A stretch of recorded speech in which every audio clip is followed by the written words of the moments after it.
Hi guys, welcome to Rajshri Food. This is the Bombay Chef Varun Inamdar, and today I'm going to show you a very classic and a very popular cut of vegetable which by far you find in most recipe books. It's the Julienne. So let's begin.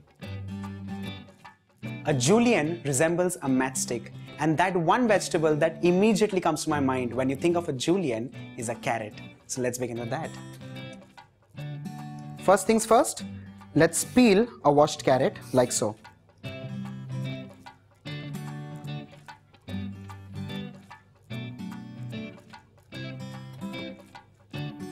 Whenever you peel vegetables, make sure the motion is always inbound and smooth. The next step is to move the peels aside and to snip off the top and the bottom like so.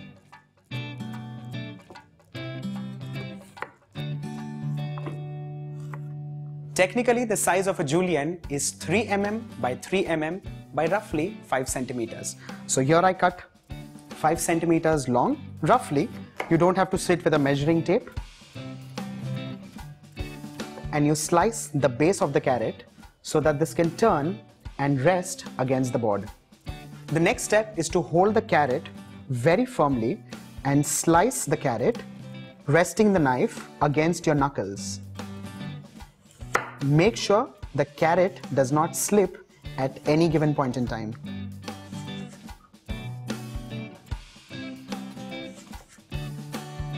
The moment you find the grip of the carrot slipping out of your hands, stop at that. And here you have these trimmings which can now be used for your soups or stocks. I'm now going to stack the carrot slices and run a knife and cut these into thin matchsticks.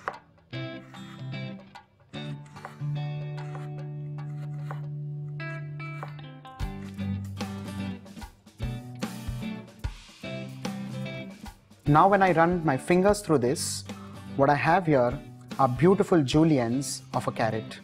While using a knife, it's always important to concentrate on the cut and the accuracy rather than the speed, because speed is something that comes through patience and practice. Let me continue with the rest of the carrots.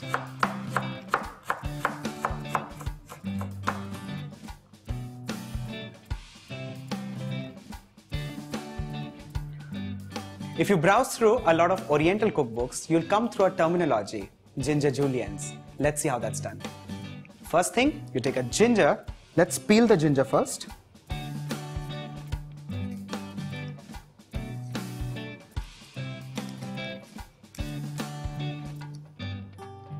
Well, a ginger root has a lot of contours like so. So make sure you just cut it and peel it well.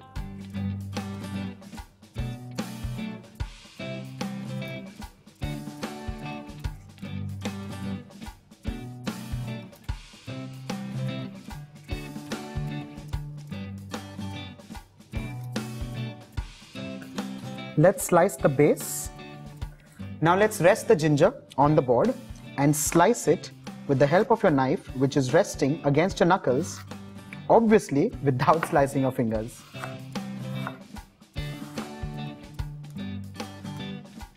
Collect these together like a stack, like so.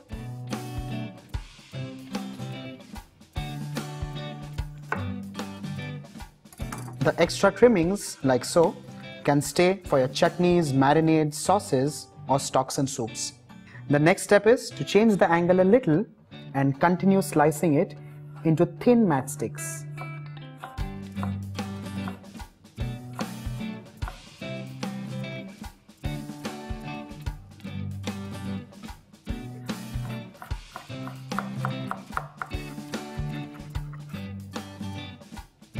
Let's continue cutting the rest in similar fashion.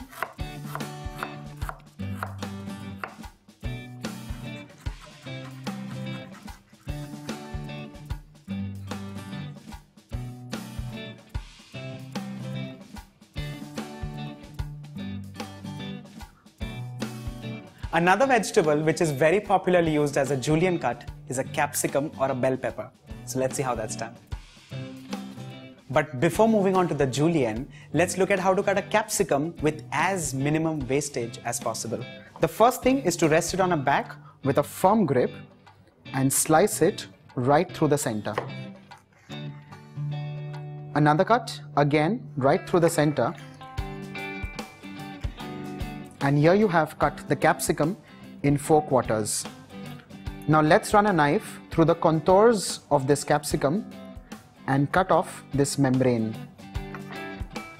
When you reach the head of the capsicum, snip off the stalk and try to pull this apart. So here you have a capsicum which is now cut. Let's repeat the process of cutting the membrane off and pulling the stalk and the head of the capsicum.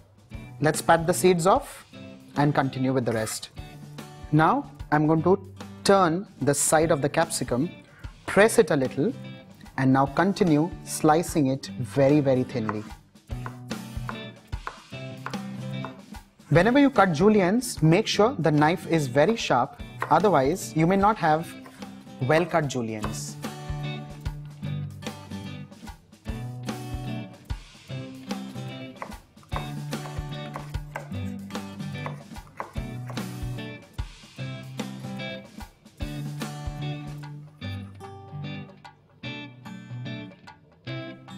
Let's move on to another vegetable which is a little notorious when it comes to peeling and cutting, which is a beetroot.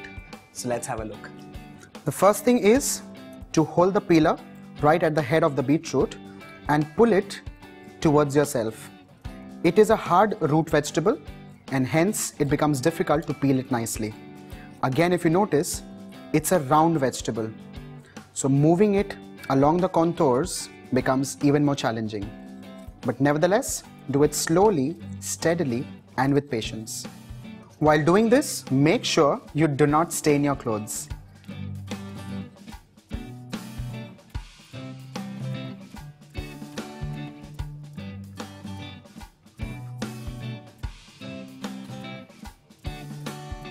Now let's slice off the top of the beetroot, as well as turn it around and slice off the tail portion. I'm slicing off a little on the side and resting it on that. Now let's slice the beetroot as thinly as possible.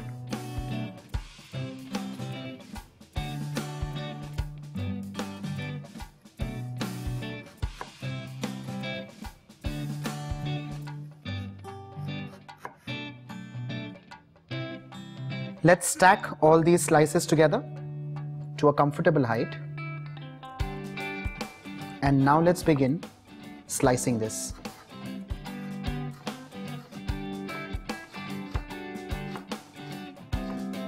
Remember, speed will come through time and practice.